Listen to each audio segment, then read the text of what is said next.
Renya Craig.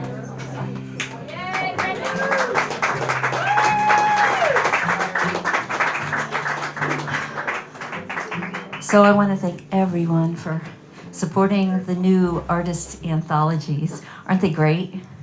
Oh, yes. Looking forward to so many more, and I'm hoping that all the musicians and the visual artists and the writers and beyond that Theatrical artists.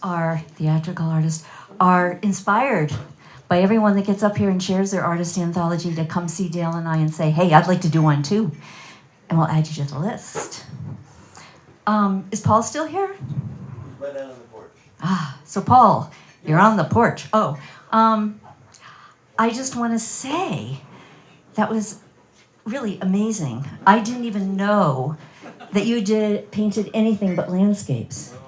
And so how educational it was, and to learn more about you.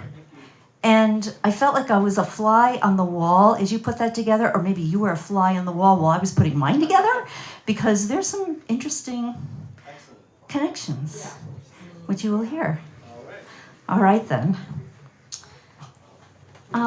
Before I actually start, I want to say that I never went to college, and I literally felt that this artist anthology gave me an opportunity to write, for me, a dissertation that I never wrote. I decided to present this after much thinking about it in a memoir format. And I did that because one of my dreams is to write a memoir before I leave this planet. And so I feel like I got a little jump start here. A very cathartic process.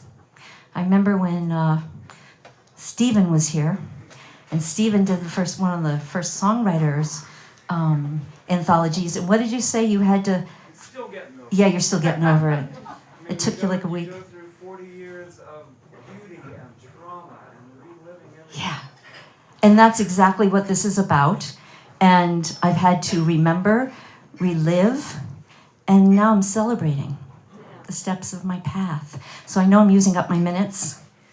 Time is not something it's not one of my strengths. So here we go. And yes, and while I'm delivering my memoir, there is a booklet I put together, and basically what you're going to be seeing in that booklet as it goes around is what I'll be reading. Except there are extra pages of visual art that you'll get to see. So you can go through it pretty fast and pass it on. Flashback. In the late 50s, I began growing a kinship with writing when a captivating pink pastel diary with a lock and key appeared at my birthday party. Being self-conscious in the outer world, I poured my insights, curiosities, and innermost secrets onto those blank pages. Writing gave me a voice. Schooling was grueling, to say the least. A learning disability relating to dyslexia and comprehension tacked onto extreme shyness made learning, a dreaded task. Over the years, I have come to appreciate my learning ways instead of trying to fit in to the one way that fits all that was spoon-fed me.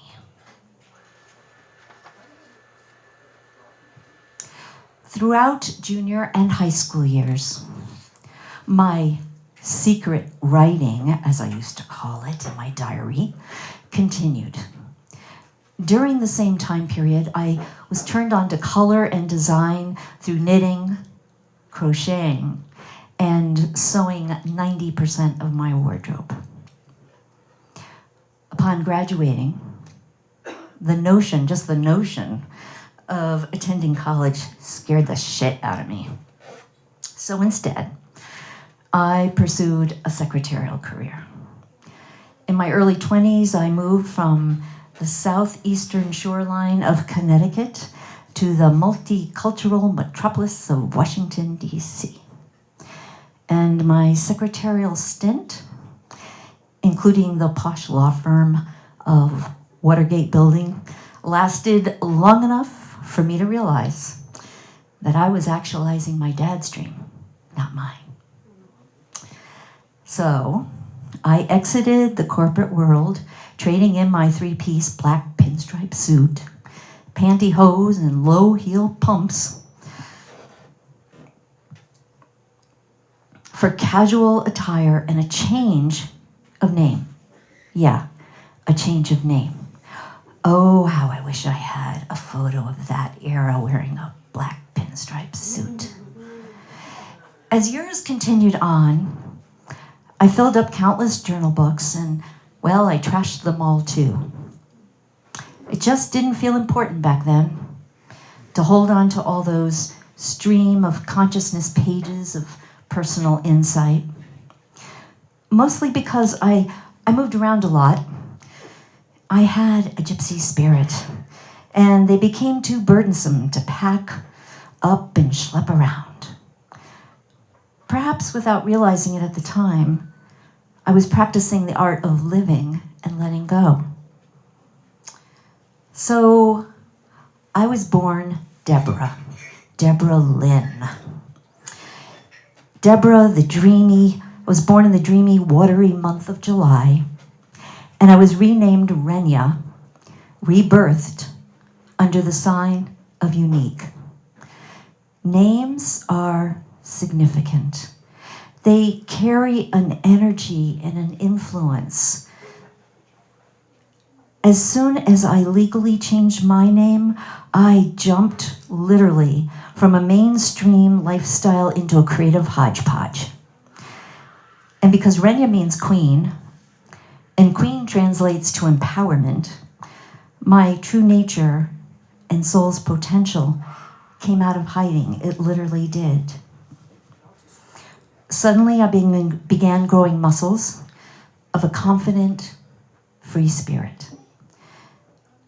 Well, when that happened, this is precisely when I began to welcome new opportunities. My newfound interest introduced me to musicians, singers, dancers, studio and stage performances, painters, galleries, sculptors, the whole thing. Don't forget, this was in Washington, D.C. Everything's there. So even though I was hanging out with artists, I didn't consider myself one. So I continued admiring others and dreaming while dancing the edge of self-sabotage and procrastination. I'll never forget one day, I was sitting alone at a picnic table in a park, praying to know my creative gifts. I was told by my inner voice that being me, in the spirit of love, joy, and play was my gift. With tears streaming down my face, Spirit's words struck a deep chord within me, and I made a vow that very day to cease comparing myself to others with the hope of fitting in. Instead, I began cultivating an appreciative relationship with my innate creative well-being. So in the 70s and 80s, mid-80s, turns out I lived with a ceramic sculptor. As often as possible, I would grab a stool and sit in her studio spellbound for hours, watching her mastery at work. It occurred to me, while spending so much time in Anne's sculpting studio, that I would give modeling a try as a creative means of making money to pay the bills. So I did. I modeled for a few different art centers, but most notably in the home studio of renowned sculptor activist Ella Tulin, whose colossal bronze figurative sculptures have been exhibited worldwide. And from that time period, modeling at her studio, here's a wild and crazy Renya tale. You ready? Many years after modeling for Ella in Bethesda, Maryland, my parents in Connecticut were reading the front page article in the New London Day newspaper. Their bewildered voices called me on the phone to ask how a 6-foot bronze nude sculpture with the name Renya engraved on it ended up in our hometown. After a very long pause of silence, I responded with the only words that I could muster up. Oh, I guess I never told you that I modeled for a while. Now this is Connecticut, folks, still very puritanical. Considering that the sculptor herself had absolutely no idea whatsoever that I was born in New London, Connecticut, clearly there was more to this synchronicity than what appeared to be, and I figured it out. Now there's a lot more to that story. I called the newspaper. They did a really fabulous article. I wanted people to know there's a real person with that name, and I'm that person, you know. It's not just a sculpture plopped in the middle of our town. I had fun with that. They had fun with that. But what and there's more information about that in the book going around if you're interested. But what I want to say is that because that sculpture landed in my hometown, there's no such thing as accidents. I thought, wow, what a divine synchronicity. And this is what I realized. Ceramic sculpture and I are meant to grow a relationship. Through the years, this artistic medium has surfaced time and time again as if to say, hey, don't forget me. Life is a mystery.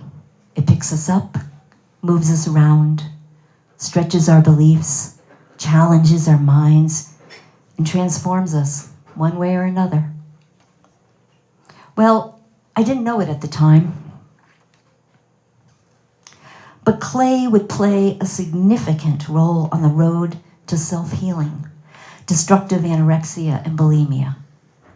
My time of working in a ballet studio and taking classes had me obsessed with body image. I've always had a small body frame, and yet, without even realizing it, an obsession with thin began ruling me. Through lots of prayer, self-awareness, and self-hardening clay in my hands, I was able to tap into my inner sculptor from past lifetimes and ended up molding a figurative piece of a ballet dancer that opened my eyes and literally saved my life. Sure wish I had a photo of that sculpture as well, but I don't. Working with clay and the human body inspired me to study outer form and inner substance, which then placed me on the path of immersion with Hatha yoga, philosophy, metaphysics, and spiritual truths. And I was on that path for a long, long, long time, delving deep. And I am still. As time moved on, another occasion to work with clay actually arrived while living in Charlottesville, Virginia. And the year was 2007, when a vision beckoned me to sculpt women clay figures, such as the one on the table here. I'd never done it before. I had no idea how. With assertiveness tucked in my pocket, I solicited a seasoned sculptor who I had just met at a metaphysical center. And to my surprise and delight, Emily most generously offered her home studio, a crash course on how to, and assistance as needed. bunking out at Emily's home for a week.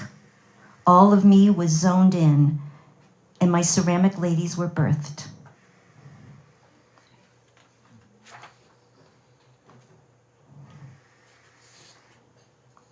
For all you sculptors that work with clay, I'm sure you can relate to this. This is a great poem I found somewhere, and I just love it. It's from Hippopotamus. Mud, mud, glorious mud. Nothing quite like it for cooling the blood. So follow me down to the hollow, and there let us wallow in glorious mud. Hippopotamus. Well, I love holding clay, smelling clay, and having earth in my hands. I sculpt in order to give life to the themes and the images that course through my veins. All I really need is a bandana, a smock, a lump of clay, muddy hands, inspiration, and I'm ready to create. During the jog of time and modeling and molding, I continue to write because I write from the power of personal experience, to make sense of the world and my place in it, to express my alignment with a good heart and strong spirit, to investigate and to integrate the journey of life.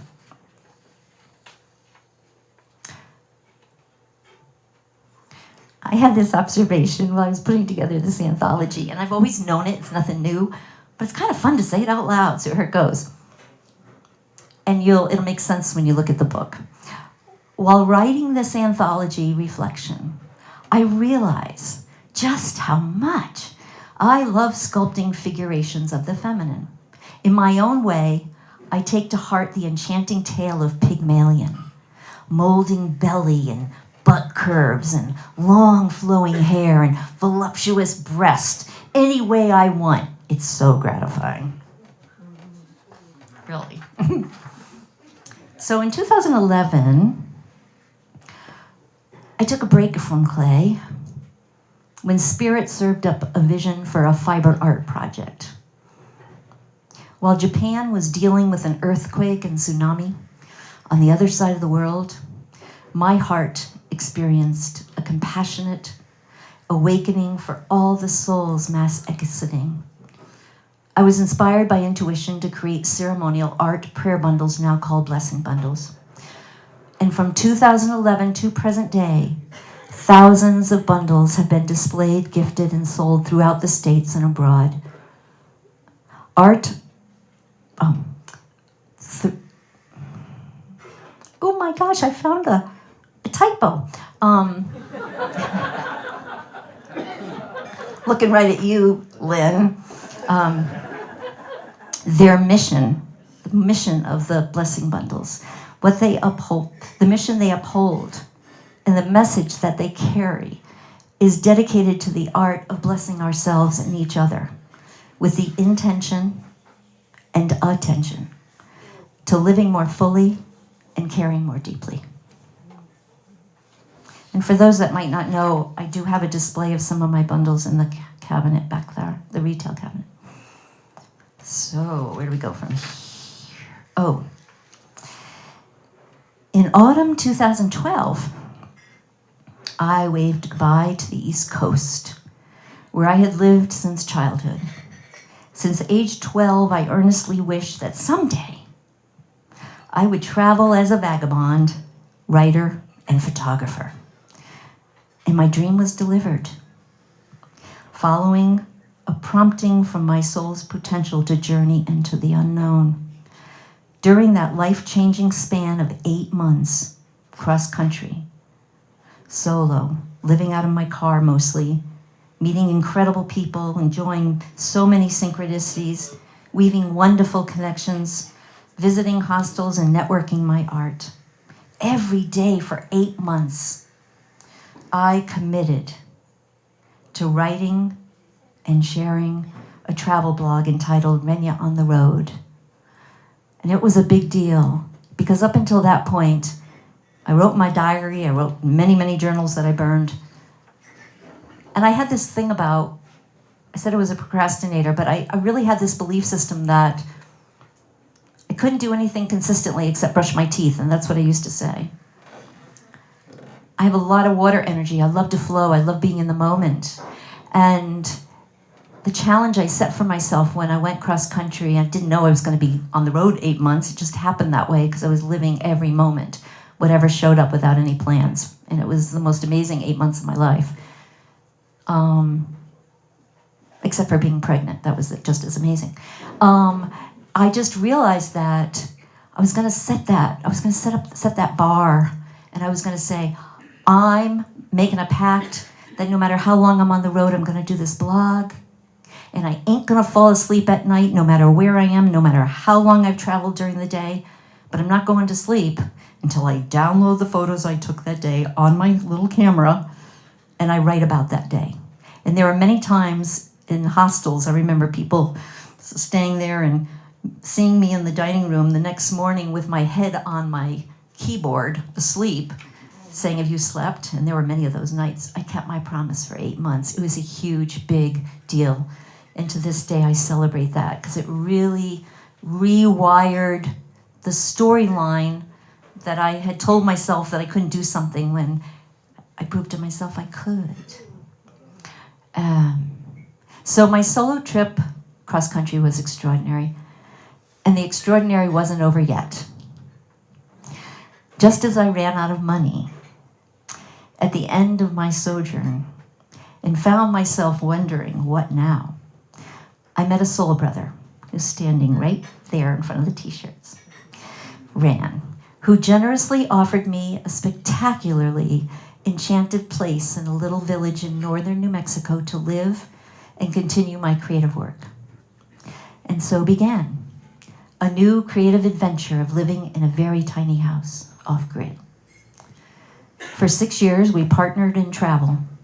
I documented again, daily, with awe, wonder, gratitude, and glee, through writing and photography, all the extraordinary places that we visited.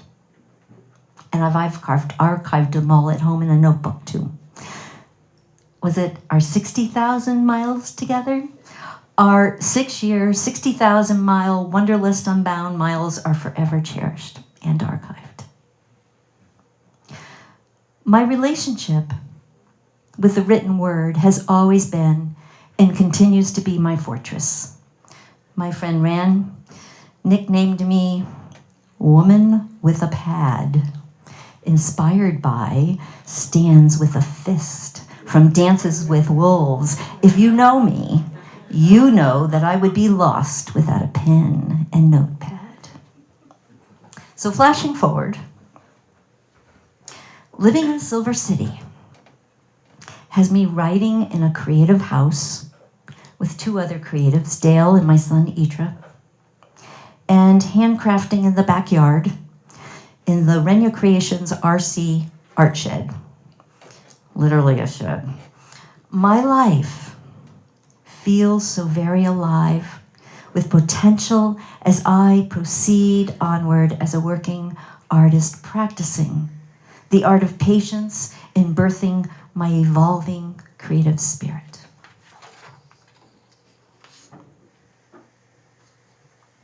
I wrote this piece, I don't know. I've been in Silver City now for several years, but I think it was about 3 years ago I wrote this as I began to feel an ancient connection with the landscape here. I'm really got a lot of fairy energy and mermaid energy, and I miss the ocean, and I miss the green, I miss the moss. I do. I'm here because of the community and because of the service that Dale and I are providing in this community. But as I realized that there was an ancient calling from the landscape here, and then I learned about the Mimbres pottery and started putting dots together, flipping out, like, oh yeah, I know this place really well and I'm to be here again. So this is what I wrote. Growing a relationship with clay. Living in the Southwest has given me the visual opportunity to live on desert soil, arid climate, and observe rock formations sculpted by howling spirit winds. I know absolutely nothing of geology, mineralogy, and archaeology, at least not yet. My attraction and focus thus far is purely visual in my fascination with clay deposits, those endless striations of different colored rock where remarkable native vegetation grows out of the most unlikely places, like cliffs and crevices. Rocks are my painting palette. I've never looked at a painting wheel. It doesn't speak to me. Rocks do. In the enchanted lands of New Mexico, I look out to the mountain ranges and imagine our native ancestors creating artistry inspired by the natural world. And I too am being inspired by the majestic beauty and the spirit of the ancient ones pulsing in the earth and sky. Most especially, universal symbols and ancient icons greatly, greatly inspire me. These sacred connections carry the potential to bring we humans back to the center point of commonality. Since moving to this region of New Mexico, from northern New Mexico in February 2019, I'm feeling inwardly led to research the ancient Mimbres Pueblo, who lived in the last 10th century AD. Their distinctive ceramic pottery, renowned for depicting black forms on white background, decorated with imagery and geometric forms, lures me deeper and deeper into the world of ceramics. As I continue to immerse in my relationship with clay, I remain open and surrendered to spirit where vision and voice from the past influence vision and voice in the present. I'm all fired up with ceramic musings and ready for good old experimenting. I got more time, yay! Are you all enjoying this? Are you? Yeah? Okay. Woohoo! Fabulous. I used to view writing and visual art as living in two different camps. And I now see that both are equally informing me as a collaborative team. Everyday potential, creative projects wave to me every day. Writing projects, poetry and prose, Renya tales, tall tales, children's book, note cards, archival journals, and memoir. They're all sprawled out all the time in various stages. I'm an octopus. I know I don't look like it, but that's what I am. I've tried so hard for so many years to do one project. Some people work that way. It's not my rhythm. I have them all there, and depends on where the arms want to go. Step by step, I'm building momentum as I dust off, organize, prioritize, design, edit with help, and prepare for someday publications. Also, clay projects await around the corner. So I have 3 muses. They've been with me for many years. They're my kindred spirits, my deepest friends. And my 3 muses are my 3 eyes. Eyes and eyes. And they are inspiration, imagination, and intuition. And they're at the helm. And I'm learning through various projects that I've done with seers and visionaries to get out of the way and to really honor what wants to come through, really listen.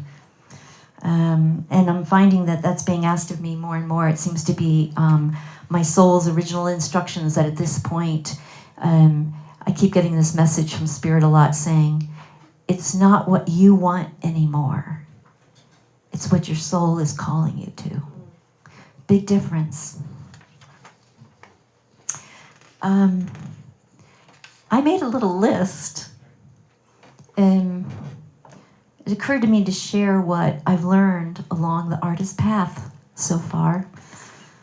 learned to explore, dabble, believe in myself, follow my energy, honor my impulse, trust my muses, beware of self-sabotage, be myself, love myself, be boundless, honor my 3 eyes, focus on what brings me joy, enthusiasm, meaning, purpose, step up, step out.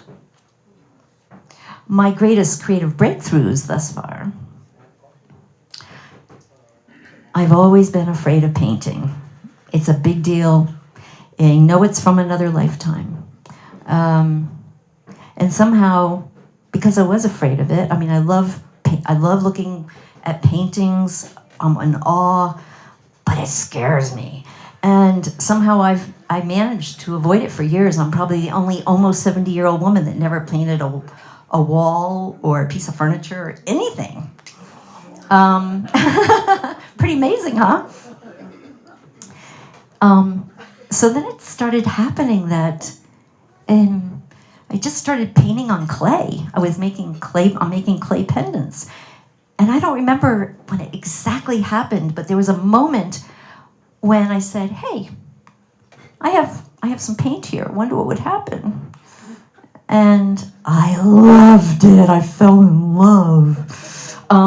Acrylic paints, anyway, it's opened up new doors. And what's really cool about it is that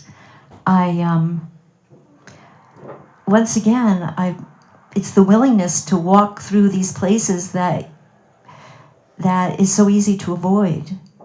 Out of fear, out of I'm not sure. It took me a long time to put the dots together of why I had this fear of painting. It just didn't make any sense. I did finger painting when I was, 3. And then it was just like, So I've conquered that, and it feels so good. And I recently painted a wooden sign that says artsy on the art shed. That was a big deal too. So who knows what the future holds?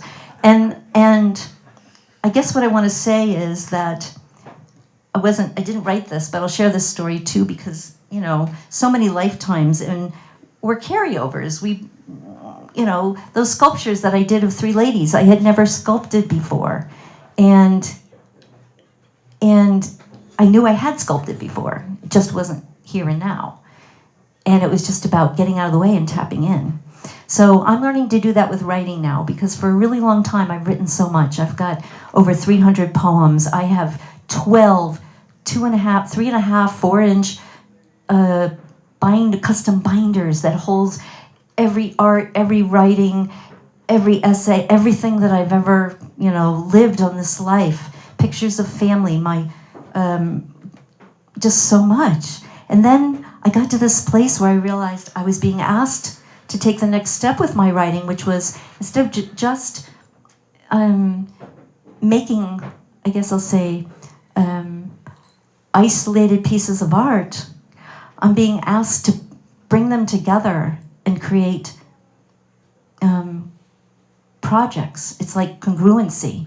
It's like, oh, this writing goes with that poem, and this goes with that, and that goes with this, coming into union. And that's a big thing for me. I feel like on the planet right now, it's all about union, so it's reflecting my art as well. And the story with my writing is, as soon as I realize or think about, I want to make this available for other people, and I think of the word author, unleashing my inner author, there's a part of me that goes, ah! And just like painting, it was like, what is this about? And I finally figured it out. What I realized was, and I got this information from, like I get any information, from sitting quiet and accessing my soul. I've been working on doing that for a number of years. So what I realized was, in another lifetime, and I don't know how long ago, and it really doesn't matter, I was a famous writer. And I had written several books, very well known. And I was working on a book, and I had a family. I was a man in that lifetime. And I was working on a book. And as I was writing on that book, I realized that the time period I was living in was like we are living now. We're in between worlds. Our world's changing. So it was an era shift from a world where certain things were crumbling and leaving that weren't working anymore. And we are moving step by step, breath by breath, into a new reality. And I was writing a book about that new reality and bringing out of hiding through my writing. We know what's going on, you know. And I was threatened that I would be killed if I let that knowing out of the bag. That I couldn't print that I couldn't put that out there. I did it anyway. And I did die. And what a revelation to realize. So that's the thorn that's keeping me from, really going for it. And I don't feel that way now. When I recognize this connection and put this dot together, oh my God, it was just like painting. Hallelujah. Yeah, hallelujah. So I wanted to share that because we all have those things, They're inside all of us. So you heard my breakthroughs. Here's another breakthrough. I was living in northern New Mexico, and I had my prayer bundles, my blessing bundles. And there was a woman in the village on the land that Renya and I lived at, and her name was Wind Eagle. And she does a lot of vision quests, very spiritual woman, spiritual teacher. And she looked at my blessing bundles and she said, Renya, these are amazing. These are so unique. The energy feels so incredible. Their meaning and their purpose is so valuable. And she said, you know what you need to do? You need to go right down to the Abiquiu Inn gift shop. And you need to talk to somebody. They're going to want them there. And my first reaction was, I don't think so. I never thought that anything I would create was worthy of being in a place like a upscale gift shop or gallery or anything like that. But there was another part of me, a deeper part of me, my soul, that urged me to listen to her and go for it. And again, I did. I went down there, but before I went, and this is how I work, I'm a manifester, and this is how I manifest. Before I went down to the Abiquiu Inn, I remember saying a prayer and saying, go before me, Spirit. And if my bundles are meant to be in that shop, truly, if they're meant to be there, then as soon as I walk in, make that really clear. Let whoever I'm meant to talk to be right there and welcome them, see their worth, see their value, and say, oh my God, you're here. Well, that's exactly what happened. As soon as I walked in, the owner, who owns other places besides hospitality suites, besides Abiquiu Inn, happened to be there. She lives in Ireland. And she greeted me at the front door with her general manager. Both of them saw my little picnic basket, like that, and said, I've been waiting for these. This is exactly what I've been waiting for. So during that time, I started making a whole lot of bundles, right, Ran? trying to sell them on the road in a little truck camper. Didn't work so good, did it? But I did, and it got to the point where they couldn't stay on the shelf, and they were selling their orders went from 12 to start to 24 to 50, and then just right before we left, for a few months, they wanted 100 at a time. And that was a huge, big deal. And I also, at the same time, in another way, started feeling like what it feels like to do production.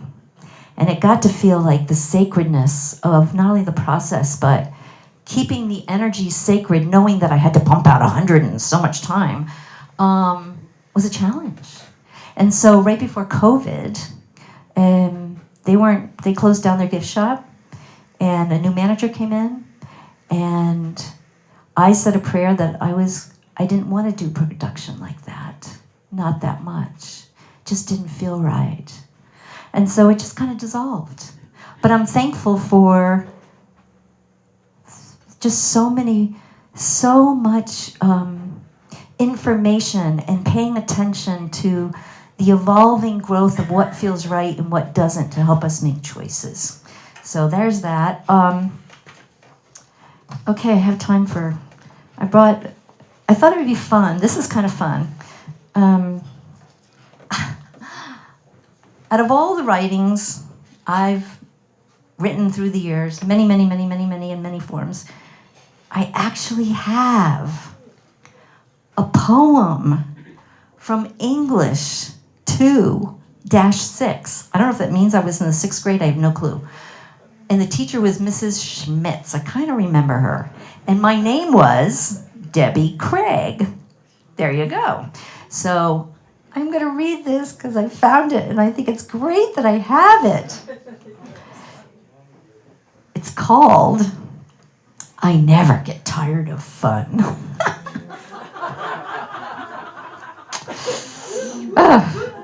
I got to take it out so I can read it.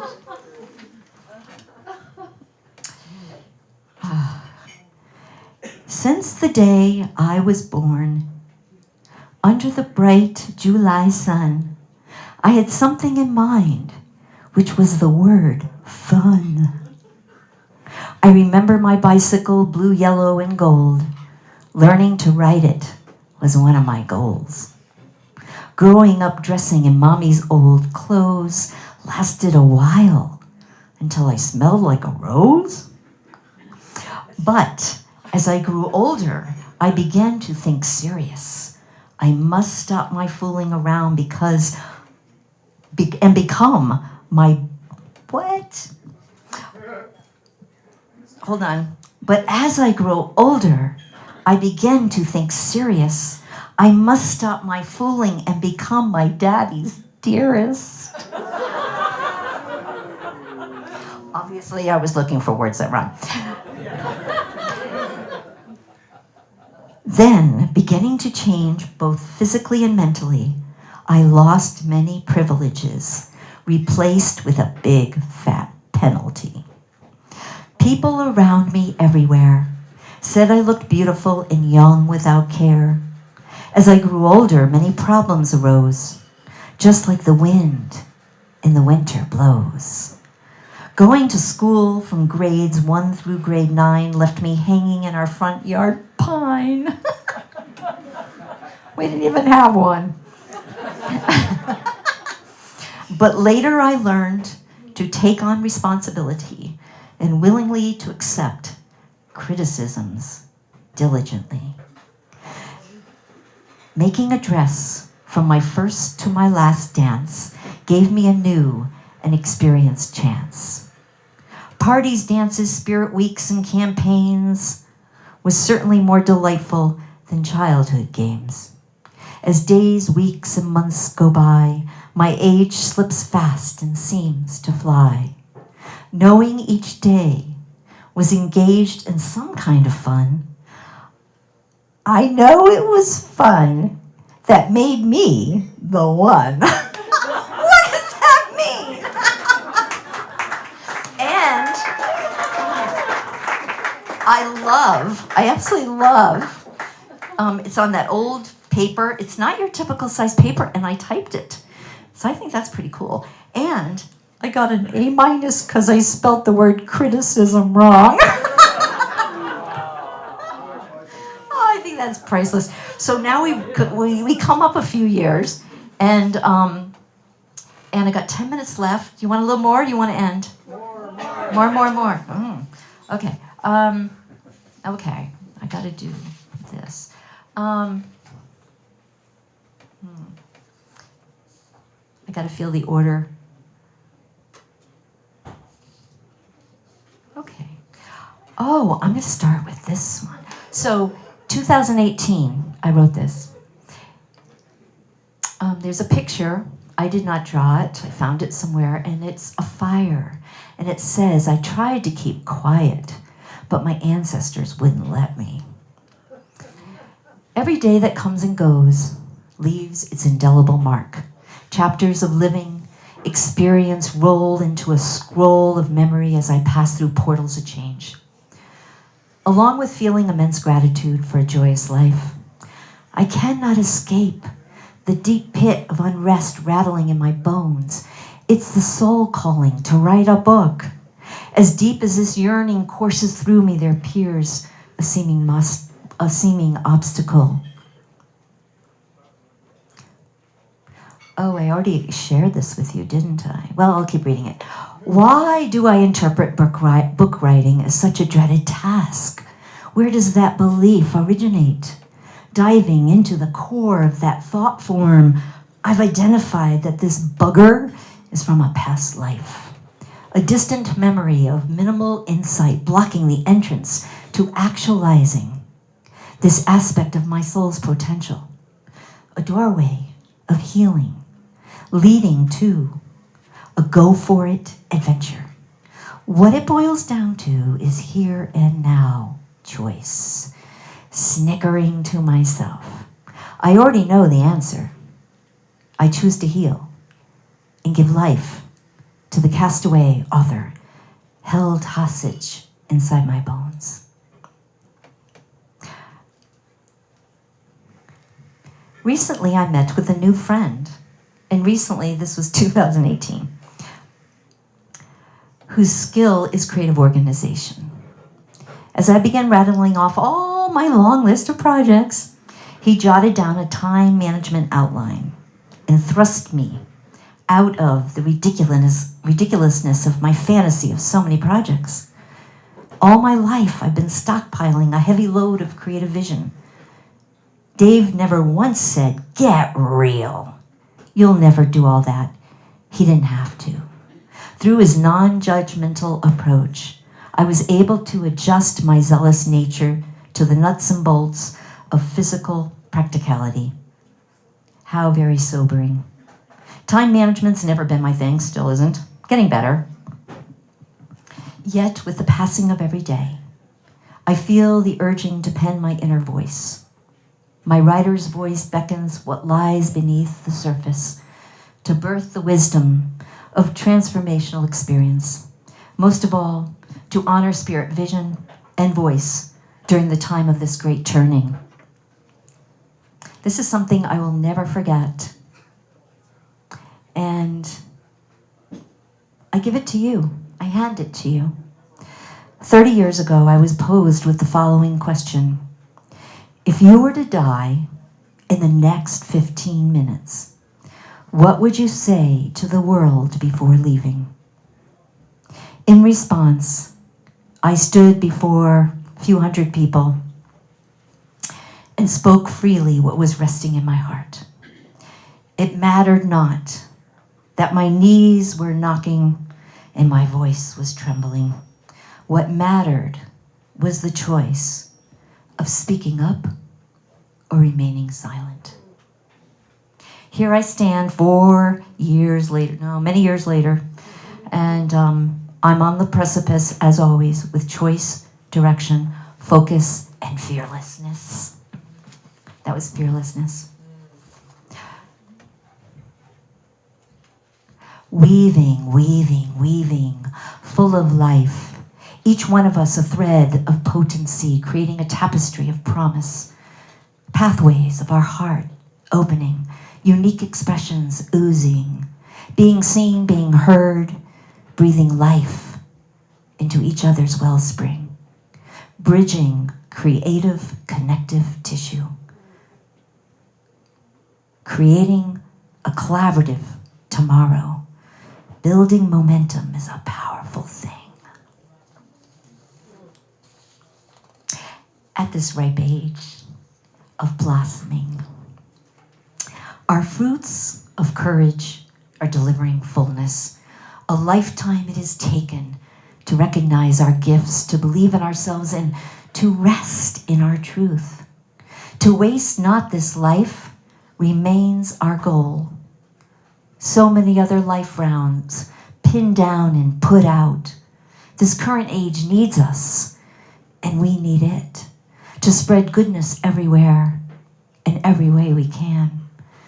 Many lifetimes we have carried the torch of change, upholding the awakened way. Love is splendid when it carries out a mission side by side, igniting each other's unfolding, beaming with the warmth of delight, the light of love shines on, and the purr of gratitude beats on. 5 minutes. I'm gonna make it. Oh my God. So,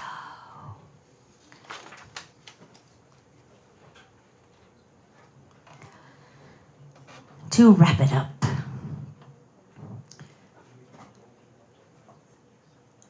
I wrote this following a second Saturday monthly poetry open mic.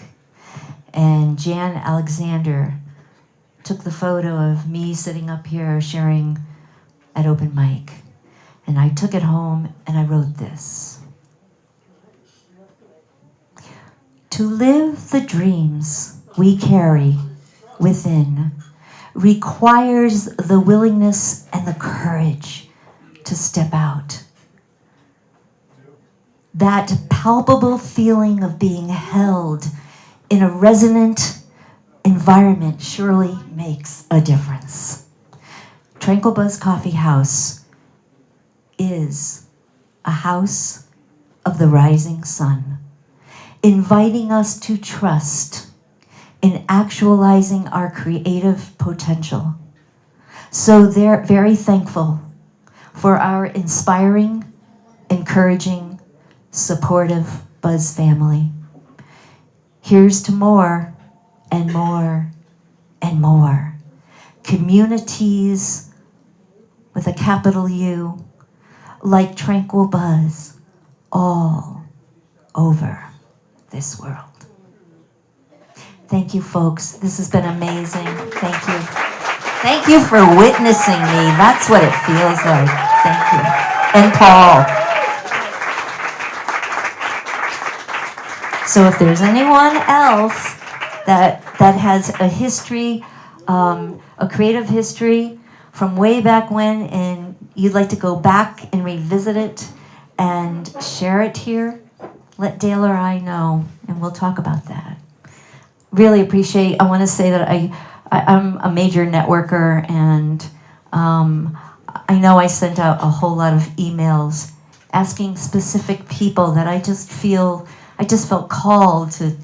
Some of you come a lot, some of you don't, but I just really felt called to be witnessed in our community as an evolving artist by certain people, and I've invited you here, and I want you to know how grateful I am that you showed up and answered my invite. Thank you so much. Thank you.